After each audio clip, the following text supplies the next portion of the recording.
जय माँ भगवती, जय माँ दुर्गा।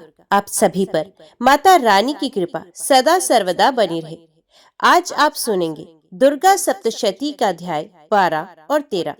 नवरात्रि के 7वें दिन इन अध्यायों का पाठ पढ़ने या सुनने से व्यक्ति को उच्च आध्यात्मिक उन्नति, शांति और जीवन में व्यापक दृष्टिकोण प्राप्त होता है। इस दिन विशेष रूप से ध्यान केंद्रित करना महत्वपूर्ण होता है ताकि आप अपनी आध्यात्मिक यात्रा में गहरी समझ और अनुभव प्राप्त कर सके। देवी की उपासना और श्री दुर्गा सप्तशती के पाठ से जीवन में शांति और संतुलन बनाने में सहायता मिलती है और ऐसा व्यक्ति अपनी आध्यात्मिक यात्रा में उन्नति करता है। पाठ करने से पहले अपने मन को शांत और एकाग्र करें। ध्यान और प्राणायाम के माध्यम से मानसिक स्थिति को स्थिर बनाएं, जिससे कि पाठ में ध्यान केंद्रित रहे। पाठ शुरू करने से पहले एक दृढ़ संकल्प लें कि आप इस पाठ को पूरी श्रद्धा और भक्ति के साथ करेंगे।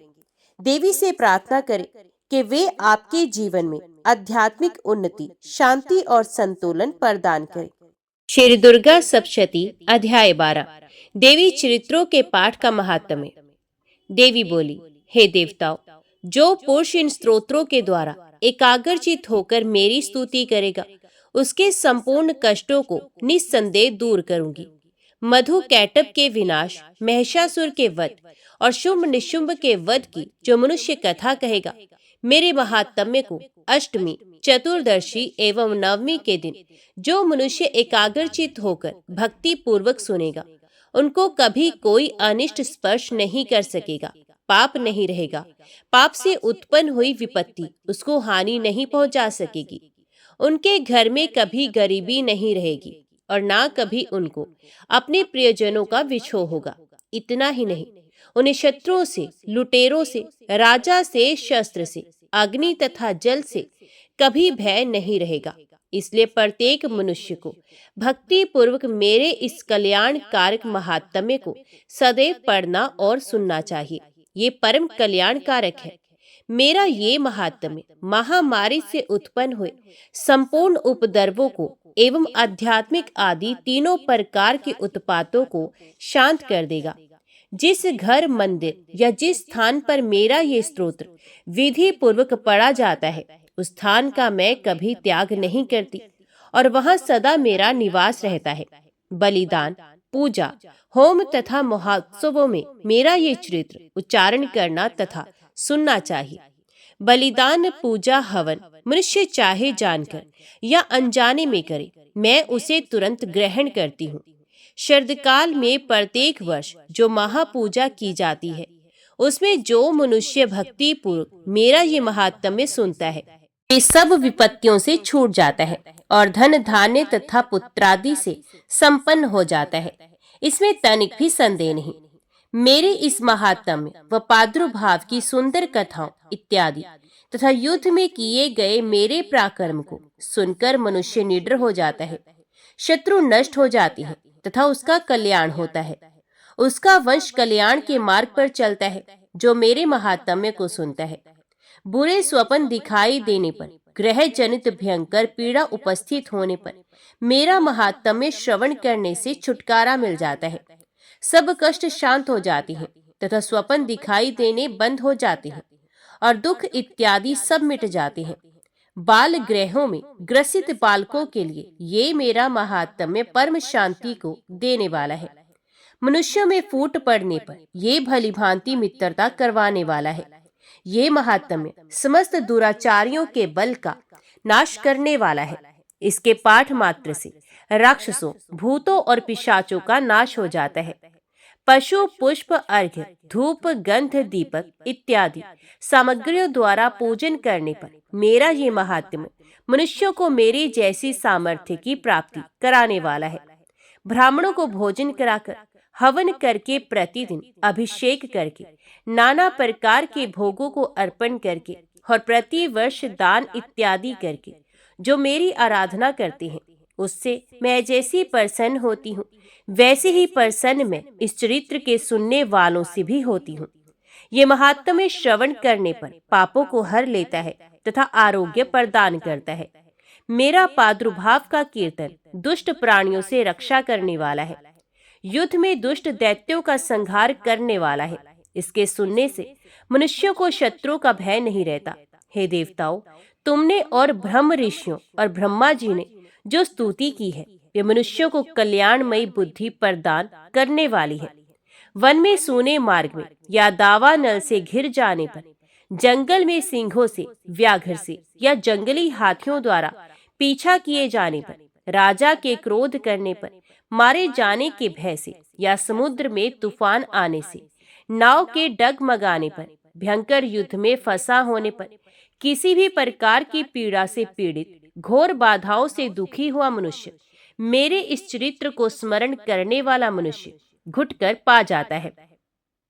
शेर आदि हिंसक पशु, डाकू तथा शत्रु मेरे चरित्र को स्मरण करने वाले मनुष्य से दूर भाग जाते हैं। महर्षि बोले, प्रचंड पराक्रम वाली भगवती चंडिका इस प्रकार कहने के पश्चात अंतर्ध्यान हो गई। संपूर्ण देवता पहले की तरह अपने अपने यज्ञ के भागों को प्राप्त करने लगे। अब मैं, हे राजा, दैत्यों का हाल सुनाता हूँ। शुंभ युद्ध में मारा गया तथा उसका पराक्रमी भाई निशुंभ के मारे जाने पर शेष दैत्य पाताल लोग भाग गए। हे राजन, इस प्रकार भगवती अंबिका नित्य होती हुई भी बार बार प्रकट होकर इस जगत का पालन करती हैं। वे ही इसको मोहित करती हैं, जन्म देती हैं और प्रार्थना करने पर समृद्धि प्रदान करती हैं। हे राजन, भगवती ही महाप्रलय के समय महामारी का रूप धारण करती हैं और वही संपूर्ण ब्रह्मांड में व्याप्त है। वे सनातन देवी प्राणियों का पालन करती हैं। वे ही मनुष्यों के अभय उदय के समय घर में लक्ष्मी का रूप बनाकर स्थिर हो जाती हैं तथा अभाव के समय दरिद्रता बनकर विनाश का कारण बन जाती हैं। पुष्प, धूप और गंध आदि से पूजन करके उनकी स्तुति करने से वे धन और पुत्र प्रदान करती हैं और धार्मिक बुद्धि तथा उत्तम गति प्रदान करती हैं। जय मां भगवती, जय मां दुर्गा। श्री दुर्गा सप्तशती 13वां अध्याय। राजा सुर्थ और वैश्य को देवी का वरदान। मेधा ऋषि बोले, हे राजन, इस प्रकार मैंने तुमसे देवी के उत्तम महात्म्य का वर्णन किया है। वे ही विद्या प्रदान करती हैं। भगवान विष्णु की माया स्वरूपा उन भगवती की कृपा से ही तुम ये वैश्य अथवा अन्य विवेकी जन मोहित होते हैं और मोहित होते रहेंगे। महाराज, आप दोनों उन्हीं की शरण में जाओ। वही भगवती आराधना करने पर मनुष्य को भोग, स्वर्ग तथा मोक्ष प्रदान करती हैं। मार्कंडे जी ने कहा, महर्षि मेधा की ये बात सुनकर राजा सुर्थ महर्षि को प्रणाम करके खड़ा हुआ और राज्य के क्षीण जाने से उनके मन में बड़ी ग्लानि हुई। राजा सुर्थ और वैश्य तपस्या करने के लिए वन में चले गए और नदी के तट पर आसन लगाकर भगवती के दर्शनों की अभिलाषा हेतु तपस्या में लीन हो गए। वैश्य देवी के परम उत्तम सूक्त का जप करने लगा। दोनों राजा और वैश्य नदी के तट पर मृत्तिका से देवी की मूर्ति बनाई। पुष्प, धूप, दीप तथा हवन द्वारा देवी का पूजन करने लगे। पहले उन्होंने आहार को कम किया। इसके बाद निराहार रहकर भगवती में मन लगाकर एकाग्रता से आराधना करने लगे। वे दोनों अपने शरीर के रक्त से देवी को बलि देते हुए 3 वर्ष तक लगातार भगवती की आराधना करते रहे। 3 वर्ष के बाद देवी ने उनको प्रत्यक्ष दर्शन दिए। देवी बोली, हे राजन, अपने वंश को संप्रसन्न करने वाले वैश्य, तुम जिस वर की इच्छा रखते हो वे मुझसे मांग लो, मैं तुम्हारी इच्छा पूरी करूंगी। मैं तुम दोनों पर अत्यंत प्रसन्न हूँ। मार्कंडे जी बोले, ये सुनकर राजा ने अगले जन्म में नष्ट ना होने वाला अखंड राज्य और इस जन्म में बलपूर्वक अपने शत्रु को नष्ट करने के पश्चात अपना राज्य प्राप्त करने के लिए देवी से वरदान मांगा। वैश्य ने भी, जिसका चित्त संसार की ओर से विरक्त हो चुका था, भगवती देवी से अपनी ममता तथा अहंकार रूप आसक्ति को नष्ट कर देने वाले ज्ञान को देने के लिए वरदान मांगा। भगवती देवी ने कहा, हे राजन, तुम शीघ्र ही अपने शत्रुओं को मारकर पुनः अपना राज्य प्राप्त करोगे तथा तुम्हारा राज्य स्थिर रहने वाला होगा। इसके बाद मृत्यु के पश्चात आप सूर्यदेव के अंश से जन्म लोगे। तुम्हारा नाम सावर्णिक मुनि होगा तथा इस पृथ्वी पर मनु के नाम से ख्याति प्राप्त करोगे। हे वैश्य कुल में श्रेष्ठ, आपने जो मुझसे वर मांगा है वे मैं आपको देती हूँ। आपको मोक्ष देने वाले ज्ञान की प्राप्ति होगी। मार्कंडेय जी बोले, इस प्रकार देवी उन दोनों को मनोवांछित वर प्रदान कर अंतर्ध्यान हो गई। इस प्रकार देवी से वरदान प्राप्त कर राजा सूर्यदेव के अंश से जन्म लेकर इस पृथ्वी पर सावर्णिक मनु के नाम से उत्पन्न होंगे। जय मां भगवती, जय मां दुर्गा। अभी सुनिए श्रीमद् देवी भागवत के महात्म्य के प्रसंग में सिमंतिक मणि की कथा। ऋषिगण बोले, महाभाग वसुदेव जी ने अपने पुत्र को किस प्रकार प्राप्त किया और वन में भ्रमण करते हुए श्री कृष्ण ने परसेन को कैसे खोजा। हे सुमते, हे सूत जी, किस विधि से और किस से वसुदेव जी ने श्रीमद् देवी भागवत पुराण का श्रवण किया, आप हम लोगों को ये कथा बताएं। सूत जी बोले, भोजवंशी सत्राजित द्वारकापुरी में आनंद पूर्वक निवास करता हुआ सूर्य की आराधना में तत्पर रहता था। वे सूर्य का परम भक्त एवं उनका मित्र था। कुछ समय के पश्चात सूर्य देव उसके ऊपर प्रसन्न हो गए और उन्होंने उसे अपने लोक का दर्शन कराया। उसकी भक्ति तथा प्रेम से अत्यंत प्रसन्न हुए भगवान सूर्य ने सत्राजित को सिमंतिक मणि दे दी और वह उस मणि को अपने गले में धारण किए हुए द्वारका आ गया। उसे देखकर मणि के तेज से भ्रमित नागरिकों ने सत्राजित को सूर्य समझकर सुधर्मा नामक अपनी सभा में विराजमान श्री कृष्ण के पास पहुंचकर उनसे कहा, हे जगतपति, आपके दर्शन की अभिलाषा से भगवान सूर्य स्वयं आपके पास आ रहे हैं। ये बात सुनकर सभा में श्री कृष्ण हंसकर बोले, हे बाल स्वभाव नागरिकों, ये सूर्य भगवान नहीं है बल्कि सत्राजित हैं, जो स्वयं सूर्य द्वारा प्रदत्त स्वेंतिक मणि से दीप्तिमान होता हुआ यहाँ आ रहा है। उसके पश्चात ब्राह्मणों को बुलाकर सत्राजित ने स्वचित वाचन कराया और भली भांति पूजन करके उस मणि को अपने घर में स्थापित किया। वह मणि जहाँ रहती थी वहाँ किसी प्रकार की महामारी, दुर्भिक्ष तथा उपसर्ग का भय उत्पन्न नहीं होता था। और उस मणि की एक विशेषता ये भी थी कि वह नित्य 8 भार स्वर्ण दिया करती थी।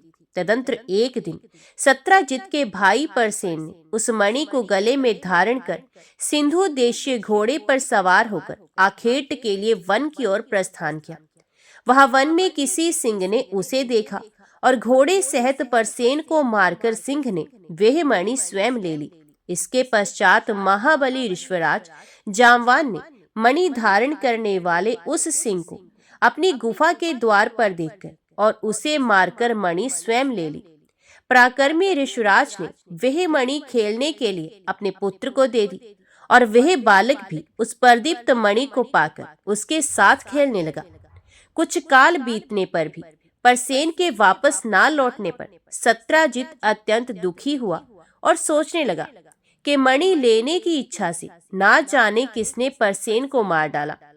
इसी बीच द्वारकापुर में नागरिकों की पारस्परिक बातचीत से किसी प्रकार ये किंवदंती फैल गई कि मणि के लोभ के वशीभूत श्री कृष्ण ने ही परसेन का वध किया है। श्री कृष्ण ने भी जब अपने विषय में अपयश की ये बात सुनी तो उन्होंने अपने ऊपर लगे हुए कलंक के परिमार जनक हेतु परसेन के अन्वेषणार्थ नागरिकों के साथ प्रस्थान किया।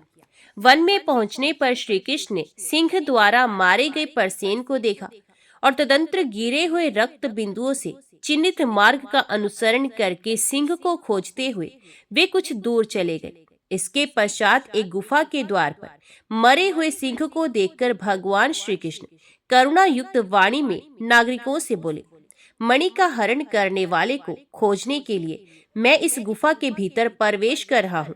जब तक मैं वापस ना आ जाऊं तुम लोग यहीं पर ठहरो। वे द्वारकावासी ठीक है ऐसा बोलकर वहीं पर ठहर गए और श्री कृष्ण गुफा के भीतर प्रविष्ट हुए जहाँ जामवान का घर था। तत्पश्चात वहां पहुंचने पर श्री कृष्ण ने ऋषराज के पुत्र को मणि धारण किए देखकर मणि को छीनना चाहा।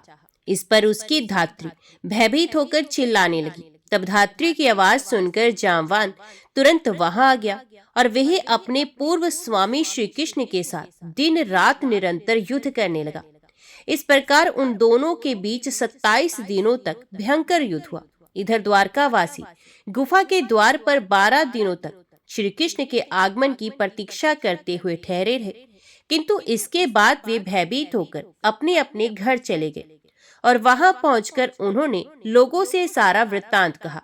द्वारकापुरी के सभी नागरिक ये सब सुनकर सत्राजित की भत्सना करते हुए अत्यंत शोक विवल हो गए। महाभाग वसुदेव जी अपने पुत्र का वह समाचार सुनकर परिवार सहित महान शोक से मूर्छित हो गए और बार बार सोचने लगे कि मेरा कल्याण किस प्रकार से हो। उसी समय ब्रह्मलोक से देवऋषि नारद वहां आ गए। वसुदेव जी ने उठकर उन्हें प्रणाम करके विधिवत उनकी पूजा की। देवऋषि नारद महामती यदुश्रेष्ठ वसुदेव जी से कुशल क्षेम पूछकर उनसे बोले, आप क्यों चिंतित हैं, ये मुझे बताइए। वसुदेव जी बोले, मेरा अतिशय प्रिय पुत्र श्री कृष्ण परसेन को खोजने के लिए द्वारका के नागरिकों के साथ वन में गया था, जहां उसने परसेन को मरा हुआ देखा। इसके पश्चात परसेन को मारने वाले सिंह को भी एक गुफा के द्वार पर मरा देखकर श्री कृष्ण नागरिकों को द्वार पर ही रोककर स्वयं गुफा के अंदर चले गए। बहुत दिन व्यतीत हो चुके हैं, किंतु मेरा पुत्र अभी तक नहीं लौटा, जिससे मैं चिंतित हूँ। अतः मुने, आप कोई ऐसा उपाय बताइए जिससे मैं अपने प्रिय पुत्र को प्राप्त कर सकूं। नारद जी बोले, हे यदुश्रेष्ठ, आप पुत्र की प्राप्ति के लिए अंबिका देवी की आराधना कीजिए। उनकी आराधना से शीघ्र ही आपका कल्याण होगा। वसुदेव जी बोले, हे भगवान, वे देवी कौन है, वे महेश्वरी किस प्रकार के प्रभाव वाली हैं तथा उनकी आराधना किस प्रकार की जाती है। हे देवऋषि, कृपा करके यह बताएं। नारद जी बोले, हे महाभाग वसुदेव, देवी के अतुलित महात्म्य का विस्तार पूर्वक वर्णन करने में कौन समर्थ है। अतः मैं संक्षेप में भी कह रहा हूँ, आप उसे सुनिए। जो भगवती शाश्वत सच्चिदानंद स्वरूपा और परात्परा देवी हैं तथा जिनके द्वारा ये जगत व्याप्त है, जिनके आराधना के प्रभाव से ही ब्रह्मा इस चराचर सृष्टि की रचना करते हैं, जिनका स्तवन करके भगवान विष्णु मधु कैटभ के भय से मुक्त हुए तथा जिनकी कृपा से ये विश्व का पालन पोषण करते हैं, जिनके कृपा कटाक्ष मात्र से भगवान शंकर जगत का संहार करते हैं और जो संसार के बंधन की कारण रूपा है, वे ही मुक्ति प्रदान करने वाली हैं, वे ही परम विद्या स्वरूपा है और वे ही समस्त ईश्वरों की भी ईश्वरी हैं। अतः आप नवरात्र विधान के अनुसार जगदम्बा की विधिवत पूजा करके 9 दिनों में इस श्रीमद देवी भागवत पुराण का श्रवण कीजिए, जिसके श्रवण मात्र से आप शीघ्र ही अपने पुत्र की प्राप्ति कर लेंगे। इस पुराण का पाठ तथा श्रवण करने वाले मनुष्यों से भोग एवं मोक्ष दूर नहीं रहते। नारद जी के ऐसा कहने पर वे वसुदेव जी मुनि श्रेष्ठ नारद को प्रणाम करके अत्यंत प्रेम पूर्वक कहने लगे। वसुदेव जी बोले, हे भगवान, आपके इस कथन से देवी महात्म्य से संबंधित एक अपना वृत्तांत मुझे याद आ गया। मैं उसे कह रहा हूँ, आप सुनिए। पूर्व काल में पापी कंस ने आकाशवाणी के माध्यम से देवकी के 8वें गर्भ से अपनी मृत्यु जानकर भयभीत हो भार्या सहित मुझको बंदी बना लिया। तदंतर मैं अपनी पत्नी देवकी के साथ कारागार में रहने लगा और पापी कंस भी मेरे पैदा होने वाले पुत्रों को एक एक करके मारता रहा। इस प्रकार जब कंस के द्वारा मेरे 6 पुत्र मार डाले गए, तब मेरी निर्दोष भार्या देवी देवकी अत्यंत शोकाकुल हो गई और दिन रात दुखी रहने लगी। तत्पश्चात गर्ग मुनि को बुलाकर उनका अभिवादन तथा पूजन करके पुत्र प्राप्ति की कामना से मैंने उनसे देवकी का दुख बताकर कहा, हे भगवान, हे दया सिंधु, हे मुनिवर, आप यदु कुल के गुरु हैं, अतः मुझे आयुष्मान पुत्र की प्राप्ति का कोई उपाय बताइए। इसके अनंतर दया निधान गर्ग जी प्रसन्न होकर मुझसे कहने लगे। गर्ग जी बोले, हे महाभाग वसुदेव, अब आप उस सर्वश्रेष्ठ साधन को सुनिए जो भगवती दुर्गा अपने भक्तों की दुर्गति का विनाश कर देती हैं। आप उन कल्याणकारिणी देवी की आराधना कीजिए, इससे शीघ्र ही आपका कल्याण होगा, क्योंकि उनकी आराधना से सभी लोगों की समस्त कामनाएं पूर्ण हो जाती हैं। दुर्गा की उपासना करने वाले मनुष्यों के लिए संसार में कुछ भी दुर्लभ नहीं। गर्ग मुनि के ऐसा कहने पर मैं प्रसन्न हो गया और अपनी पत्नी सहित मुनि श्रेष्ठ गर्ग को परम श्रद्धा पूर्वक प्रणाम करके दोनों हाथ जोड़कर मैंने उनसे कहा। वसुदेव जी बोले, हे भगवान, हे करुणा सागर, हे गुरु, यदि आप मुझ पर स्नेह रखते हैं तो मेरे कल्याण के निमित्त आप ही उन भगवती चंडिका की आराधना कर दे। मैं तो कंस के घर में बंदी रहने के कारण कुछ भी कर सकने में समर्थ नहीं। अतः हे महामते, अब आप ही इस दुख सागर से मेरा उद्धार कीजिए। मेरे इस प्रकार कहने पर वे मुनि श्रेष्ठ प्रसन्न होकर बोले, हे वसुदेव, आपकी प्रीति के कारण मैं आपका कल्याण करूंगा। मेरे द्वारा प्रीति पूर्वक प्रार्थना किए जाने के उपरांत गर्ग मुनि देवी दुर्गा की आराधना की इच्छा से ब्राह्मणों के साथ विंध्य पर्वत पर चले गए। वहां जाकर जप एवं पाठ में तत्पर रहते हुए गर्ग मुनि जगत की मातृ स्वरूपा और भक्तों की कामनाओं को पूर्ण करने वाली भगवती की आराधना करने लगे। जप पूजन आदि अनुष्ठानों की समाप्ति के पश्चात आकाशवाणी हुई कि हे मुने, मैं प्रसन्न हो गई हूँ, अतएव तुम्हारे कार्य की सिद्धि होगी। समस्त प्रकार के पाप एवं अनाचार स्वरूप पृथ्वी के भार का नाश करने के लिए मुझसे प्रेरणा प्राप्त कर स्वयं भगवान विष्णु अपने अंश से वसुदेव की भार्या देवकी के गर्भ से अवतार लेंगे। कंस के भय से वसुदेव जी उस शिशु को लेकर शीघ्र ही गोकुल में नंद के घर पहुंचा देंगे और वहां से यशोदा की कन्या को लाकर अपने घर में राजा कंस को देंगे। तब कंस उस कन्या को मारने के लिए उसे पृथ्वी पर पटक देगा। तदंतर उसके हाथ से छूटकर मेरी अंश स्वरूपा वह कन्या तत्क्षण अलौकिक रूप धारण करके विंध्य पर्वत पर चली जाएगी और निरंतर जगत का कल्याण करेगी। इस प्रकार उस आकाशवाणी को सुनकर गर्ग मुनि भगवती जगदम्बा को प्रणाम करके प्रसन्न मन से मथुरापुरी आ गए। आचार्य गर्ग के मुख से महादेवी के वरदान की बात सुनकर मैं पत्नी सहित अत्यंत प्रसन्न हुआ और परम आनंद विभोर हो उठा। तभी से मैं देवी के अत्युत्तम महात्म्य को जान रहा हूँ। और हे देवीषि, आज भी आपके मुखारविंद से मैंने देवी महात्म्य सुना है। अतः हे प्रभु, अब आप ही मुझे श्रीमद देवी भागवत सुनाइए। हे दया निधान, मेरे सौभाग्य से ही आप यहाँ पधारे हुए हैं। वसुदेव जी का वचन सुनकर प्रसन्न मन वाले नारद जी ने शुभ दिन एवं शुभ नक्षत्र में श्रीमद देवी भागवत की कथा आरंभ की। कथा में आने वाली विघ्न बाधाओं के शमनार्थ ब्राह्मण देवी के नवाक्षर ओम एम ह्रीम क्लीम चामुंडाय विचे मंत्र का जप तथा मार्कंडेय पुराण में वर्णित देवी स्तोत्र का पाठ करने लगे। प्रथम स्कंद के आरंभ से ही वसुदेव जी देवऋषि नारद के मुख से निःसृत अमृत स्वरूप श्रीमद देवी भागवत पुराण का भक्ति पूर्वक श्रवण करने लगे। 9वें दिन कथा की समाप्ति होने पर महामनस्वी वसुदेव जी ने श्रीमद देवी भागवत ग्रंथ कथा तथा कथावाचक दोनों की प्रसन्नता पूर्वक पूजा की। उधर कंदरा में श्री कृष्ण और जाम्बान के बीच चल रहे युद्ध में श्री कृष्ण के मुष्टिक प्रहारों से जाम्बान का शरीर अत्यंत शिथिल पड़ गया था। उसी समय जाम्बान को भी पूर्वकाल की घटनाएं याद आ गई और भगवान श्री कृष्ण को परम भक्ति के साथ प्रणाम करके अपने अपराध के लिए क्षमा याचना करते हुए उसने श्री कृष्ण से कहा, अब मुझे ज्ञात हो गया है कि आप रघुश्रेष्ठ श्री राम ही हैं, जिनके भयंकर कोप से सागर तथा लंका नगरी दोनों क्षुब्ध हो गए थे और रावण अपने बंधु बांधवों सहित मारा गया था।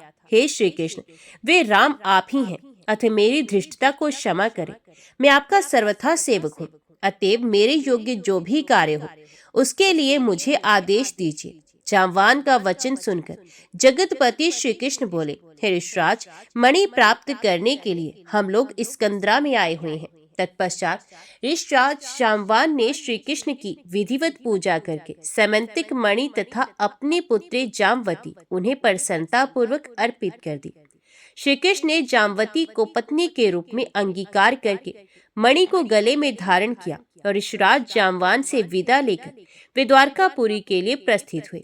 उधर द्वारका में उदार हृदय श्री वसुदेव जी ने श्रीमद देवी भागवत पुराण कथा की समाप्ति के दिन ब्राह्मणों को भोजन कराया तथा नाना विध दक्षिणाओं से उन्हें संतुष्ट किया।